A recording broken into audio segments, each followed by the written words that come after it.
क्या आरएसएस पर लगने वाला है बैन? किसकी सरकार पड़ गई है आरएसएस के पीछे? उसके काले सच को कर रही है सामने। जी हाँ दोस्तों, एक मामला काफी तेजी से तूल पकड़ रहा है, जिसमें आरएसएस की एक तरह से खटिया खड़ी हो रही है। और दोस्तों, खबर में आपको उन 125 स्कूलों के बारे में भी बताऊंगी जिन्हें बंद करवा दिया गया क्योंकि वहां पर पढ़ाई कम और लाठी कैसे भांजनी है ये सिखाया जा रहा था। तमाम मुद्दों पर चर्चा करेंगे। पूरे मामले को लेकर बंगाल सरकार और कर्नाटक सरकार ने क्या एक्शन लिया है अब वो आपको बताऊंगी, तो आप कहीं मत जाइएगा, वीडियो को पूरा देखिएगा। नमस्कार, आदाब, आप देख रहे हैं खबर अड्डा और मैं हूं आपके साथ सुम्बुलीडम। दोस्तों, वीडियो शुरू करने से पहले एक छोटी सी अपील। आप हमारी आजाद पत्रकारिता को पसंद करते हैं और चाहते हैं कि हम ऐसे ही सत्ता से सवाल करते रहें, गोदी मीडिया का सच आपको बताते रहें, तो हमें आपसे आर्थिक सपोर्ट की जरूरत है। आप स्क्रीन पर दिए क्यूआर कोड या फिर यूपीआई आईडी के जरिए हमारी मदद कर सकते हैं। दोस्तों, अंततः आरएसएस को बैन करने को लेकर कर्नाटक ने पहला कदम उठा लिया है। बिना किसी लाग लपेट के मैं सीधा मुद्दे पर आती हूँ। कर्नाटक के मंत्री जो हैं प्रियांक खड़गे, मल्लिकार्जुन खड़गे के बेटे जो कि आईटी मिनिस्टर है, उन्होंने वहां के मुख्यमंत्री को पत्र लिखा। पत्र में आरएसएस के बैन की मांग कर डाली। ये खबर दोस्तों इसलिए जरूरी हो जाती है, खास हो जाती है, क्योंकि ये जो एक्शन लेने की बात की जा रही है वो एक बाकायदा सिटिंग मिनिस्टर की तरफ से की जा रही है। कोई ऐरा गैरा इंसान ये काम नहीं कर रहा। एक बड़े पद पर बैठे मंत्री ऐसा कह रहे हैं और कर रहे हैं। और दोस्तों, मैं आपको बता दूं कि प्रियांक खड़गे वो इंसान है, वो मंत्री है जो आरएसएस के पीछे काफी वक्त से है, क्योंकि कोई भी आरएसएस पर ध्यान देता नहीं है कि वो क्या कर रहा है, क्या नहीं कर रहा, उसके पास पैसा कहां से आ रहा है, उसकी संस्था रजिस्टर्ड है कि नहीं है। दुनिया भर की तमाम चीजों पर सबका ध्यान जाता है, मगर आरएसएस पर ध्यान नहीं जाता या जाने नहीं दिया जाता, और ना ही उसकी उतनी चर्चा की जाती है। जबकि दोस्तों, ये बात किसी से छिपी हुई नहीं है कि भारतीय जनता पार्टी और आरएसएस का कितना गहरा रिश्ता है। कहा तो ये भी जाता है कि भाजपा में जो होता है आरएसएस के कहने पर होता है। भाजपा में नेता जो बैठे हैं वो सब आरएसएस से निकल करके आए हैं मैक्सिमम, इसलिए ये जो संघ है वो काफी मजबूत है और खुद को कानून से ऊपर भी समझता है। यहाँ नौजवानों को कैसी ट्रेनिंग दी जाती है मुझे आपको बताने की जरूरत नहीं है दोस्तों, मगर प्रियांक खड़गे ने ये बेड़ा उठाया है कि आरएसएस की सच्चाई को वो सामने ला करके रखेंगे। क्योंकि दोस्तों, हमारे देश में हर एक चीज की जांच पड़ताल होती है। जितने भी एनजीओज हैं, जितनी भी संस्थाएं हैं, वो सब के सब सरकार की नजर में रहते हैं। मस्जिद, मदरसे, अन्य मुस्लिम संगठन तो खासकर रहते ही हैं। तो ये सवाल हमेशा उठा कि आप ये बताइए आरएसएस इतनी मौज में कैसे है, उस पर कोई शिकंजा नहीं। खैर दोस्तों, इस मुद्दे पर तो बाद में आऊंगी। इस पूरे मामले से जुड़ी मैं आपको सबसे पहले एक खबर बताती हूँ।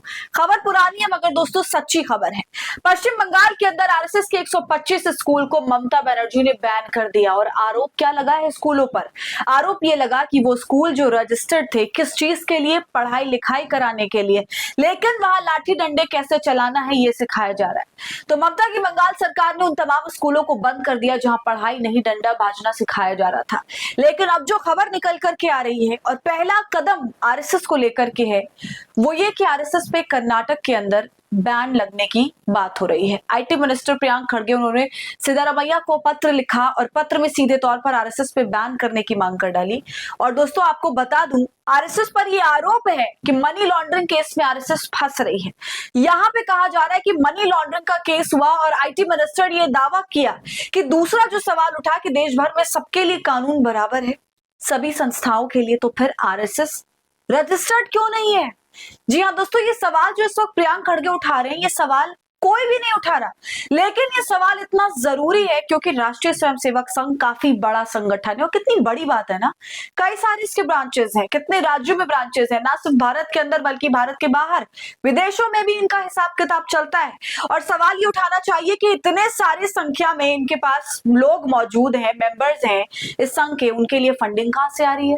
ऐसे तो हमारे देश की सरकार हर किसी पर रोक लगाती है, खास करके जो एनजीओज होते हैं उनके लिए तो कायदे कानून पहले से भी ज्यादा सख्त कर दिए गए हैं। अभी कोई भी बाहर से फंडिंग नहीं करवा सकता, ना ले सकता। अपनी अगर करवा भी रहा है तो उसके बहुत सारे लंबे लंबे प्रोसीजर्स हैं, तमाम तरह के दाव पेच हैं। मगर ये सभी कायदे कानून आरएसएस के लिए क्यों नहीं?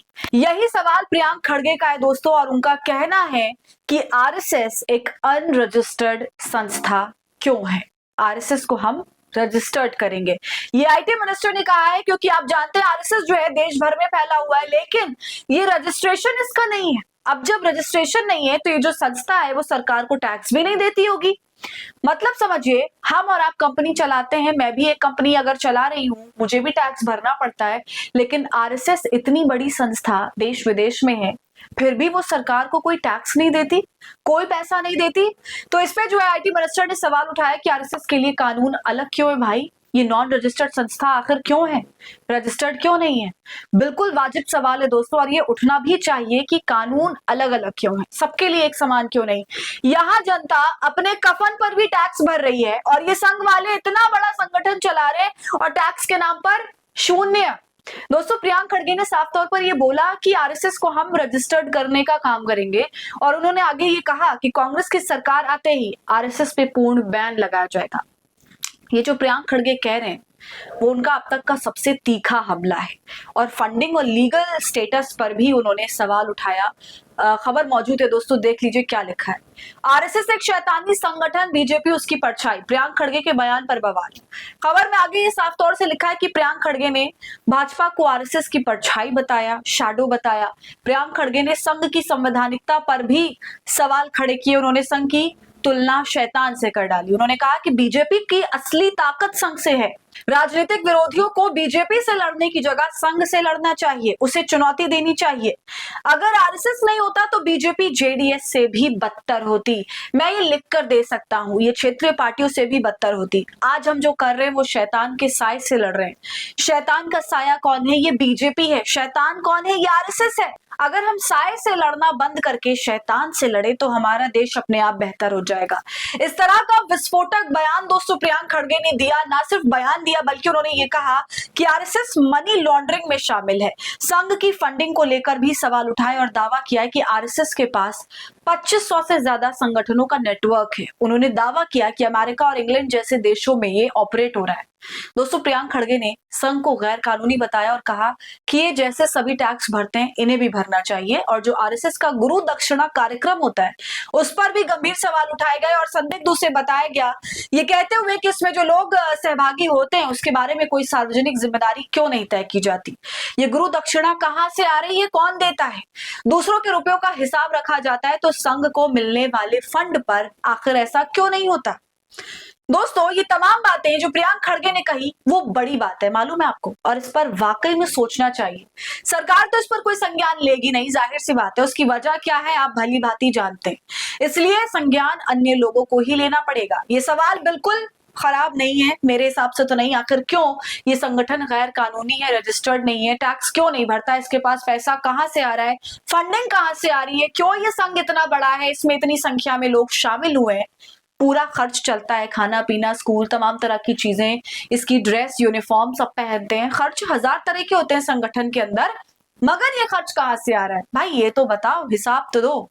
मगर इस पर सवाल कोई नहीं उठाएगा। पहले तो ये होता था दोस्तों कि आरएसएस वाले जहां मन चाहे वहां अपना कार्यक्रम कर लेते थे, बड़ी बड़ी संख्या में लोगों को बुलाकर अपने मेंबर्स के साथ, कोई उनको इजाजत लेने की जरूरत नहीं पड़ती थी प्रशासन से। और यहां आप जानते हैं दोस्तों, अगर एक आम आदमी प्रोटेस्ट करना चाहता है, कोई प्रदर्शन करना चाहता है किसी भी तरह का या कुछ भी, तो उसको प्रशासन से परमिशन लेनी होती है, उसको लेटर लिखना पड़ता है, 10 तरह के कागजी काम होते हैं। मगर आरएसएस के ऊपर ऐसी कोई बाधा नहीं। कुछ समय पहले ही ये जो मनमानी हरकत थी इस पर रोक लगी और नियम डाला गया, और ये कहा गया कि आप जब भी इस तरह का काम करेंगे तो आप ये इंश्योर करेंगे कि आपने परमिशन ले करके ये किया है। और दोस्तों, ये सब कुछ भी प्रियांक खड़गे की बदौलत ही हुआ, उन्होंने ये मुद्दा उठाया था। तो दोस्तों, अब देखने वाली बात है कि आरएसएस के पीछे जिस तरह से विपक्ष पड़ गया है तो उसका कितना असर होता है। आपको क्या लगता है क्या होगा दोस्तों, और इस पूरे विश्लेषण से आप कितना सहमत है? अपनी राय आप हमें कमेंट करके जरूर बताइए। वीडियो को लाइक और शेयर करें। खबर अड्डा को यूट्यूब पर सब्सक्राइब कर लें।